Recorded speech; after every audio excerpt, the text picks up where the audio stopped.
भारत के सबसे युवा सांसद आज छत्तीसगढ़ के कांकेर जिले में पहुंचे हुए हैं। ये राजस्थान के रहने वाले वो सांसद हैं जो आदिवासियों की हक की बात करते हैं और हसदेव के जो पहले मुद्दे हैं उनको इन्होंने लोकसभा में उठाया था। सर, आपको हमारी चैनल में बहुत बहुत स्वागत है और ये बताएंगे कि हसदेव का मुद्दा अभी चल ही रहा है, उस पर क्या कहेंगे? आपके चैनल के माध्यम से छत्तीसगढ़ के सारे आदिवासी समुदाय साथ ही अन्य समुदाय को मेरी ओर से सेवा जोहार। आपके चैनल के माध्यम से मैं बताना चाहूंगा कि मैं राजस्थान राज्य के संसदीय क्षेत्र बांसवाड़ा से आता हूं और मेरे वहां की जनता ने मुझे एक शानदार मतदान देके मुझे जिताया और भारत आदिवासी पार्टी के इकलौते सांसद के रूप में और पूरे देश के आदिवासियों का साथ ही अन्य समुदाय का जो मानवता में विश्वास करते हैं उन सब की आवाज बनने का मुझे अवसर दिया गया मेरे संसदीय क्षेत्र की जनता ने। जब मैं लोकसभा में गया, इससे पहले मैं बस्तर के इलाके में, साथ ही आपके सरगुजा हसदेव इलाका जो है, मैं जब विधायक था उस दौरान आया था। उस दौरान भी हम लोगों ने आंदोलन किए थे और मैंने संसद के अंदर केंद्र सरकार को बताया है कि विकास के नाम पे आदिवासियों को उजाड़ना बंद किया जाए।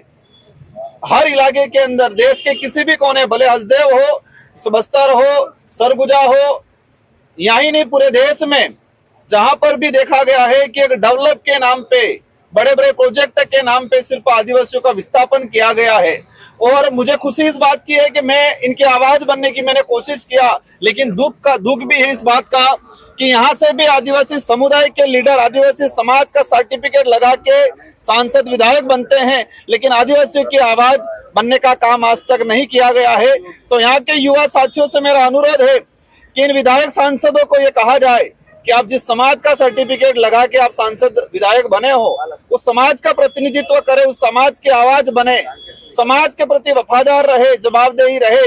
लेकिन आज तक वो सिर्फ पार्टियों के प्रति वफादार और जवाबदेही रहे हैं। जिस दिन इस क्षेत्र का युवा जागेगा, आम नागरिक जागेगा, उस दिन वो लोग समाज के प्रति अपने आप वफादार होने के लिए मजबूर हो जाएंगे। और मुझे उम्मीद है कि यहाँ का बस्तर का युवा, सरगुजा का युवा आने वाले समय में यहाँ के जो पॉलिटिक्स लीडर हैं, जो समुदाय के साथ अन्याय हो रहा है और वो चुप्पे साधे बैठे हुए हैं, उनकी नींद खोलने का काम करेंगे। सर, आज बस्तर पहुंचे। बस्तर संभाग में लगभग 12 विधायक हैं जो आदिवासी समाज से आते हैं। इसके अलावा बस्तर में जो भाजपा की सरकार है वो नक्सलियों की खात्मे की बात कर रही है।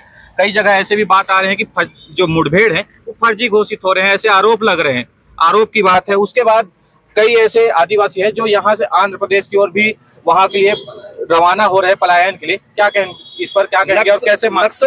नक्सलवाद एक बहाना है, आदिवासियों को मारना मुख्य उद्देश्य है।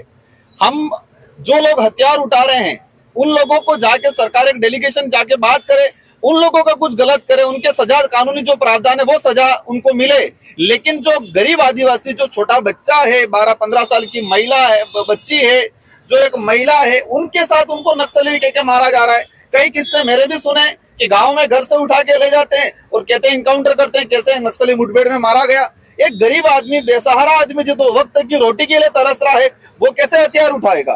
तो जो फर्जी नक्सलाइट मुठभेड़ के नाम से आदिवासियों को मारा जा रहा है और उस बात को लेकर यहाँ के विधायक सांसद चुप बैठे हुए हैं, उनको समझना चाहिए कि समाज का प्रतिनिधित्व करना चाहिए। अगर उनके इलाके में कोई गलत हो रहा है तो उनकी जिम्मेदारी बनती है कि उस समुदाय के बीच में जाए, उस इलाके में जाए और साथ ही इनकी आवाज बने। इसको लोकसभा में किस मुद्दे की तरह उठाएंगे, कैसा इसको उठाने का प्रयास करेंगे? मेरी कोशिश रहेगी इस क्षेत्र की जो आवाज है, अवश्य यहाँ की जो समस्या है, जल जंगल जमीन को लेके जो लड़ रहे हैं, उनकी आवाज बनने की मेरी कोशिश रहेगी दिल्ली के संसद के अंदर। निश्चित ही पलायन कर रहे हैं, उसको रोकने के लिए क्या पहल होना चाहिए? उनको लेके सबसे पहले यहाँ का युवा जागरूक बने, यहाँ के लोग एकजुट बने, छोटे छोटे समुदाय में नहीं लड़े, आपस में धर्म के नाम से नहीं लड़े और सभी लोग एकजुट होकर सरकार के खिलाफ आवाज उठाए। सरकार कोई भी हो, जनता बनाती है और जनता एक दिन ठान लेती है तो सरकार को झुकना पड़ता है। और मेरी कोशिश रहेगी हमारे पार्टी के बैनर तले इस इलाके के जो इशू है उन सभी इशुओं को लेकर आदिवासी समुदाय को एकजुट करने की हमारी कोशिश रहेगी और इस इलाके में आने वाले समय में बड़ा आंदोलन किया जाएगा हमारी पार्टी के नेतृत्व में। निश्चित ही ये है राजस्थान के सांसद राजकुमार रोत। इन्होंने बस्तर के आदिवासियों के लिए निश्चित ही आवाज उठाने की बात कही है, लोकसभा में उनके लिए लड़ने की बात कही है, जो बस्तर के आदिवासियों को हक दिलाने की भी बात कर रहे हैं। मौसम साहू, बस्तर नेटवर्क, कांकेर।